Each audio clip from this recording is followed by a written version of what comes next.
Suasana pagi di belakang rumahku ngene iki lho guys, cuantik to. Nyawang padi ijo royo-royo ngene iki jeneng ati ayem. Tapi suasana ngene iki lho iki kok ndak bertahan lama. Paling jam 10, jam 11 ngono wis peteng dedet bar ngono udane mak bres ceblok. Mulakno to iki sekitaran jam 6 ki blendrangku gombalan wis tak tokne guys. Masih tak tokne isu-isu ngene iki lho. Iki kok ya urung mesti lek garing. Gini sampean apa ya ngono guys. Udane gerejek bendino. Maneh lek umbah-umbahe sing biasane rada awan ngono saiki sik wis umbah-umbah aku guys. Kok menawa iki kok iso garing lek ra ngono tenan guys. Keturutan ora katokan. Susah maneh lek pas udane deres terus mendunge peteng dedet.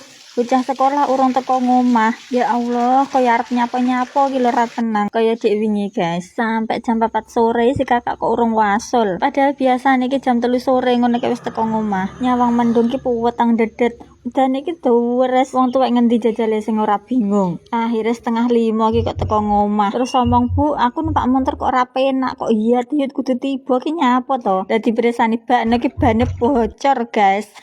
Walah bocah ra ngerti ban bocor. Astagfirullahaladzim. Berarti memang bane digeladak teko ngendi embuh sampai teko ngomah.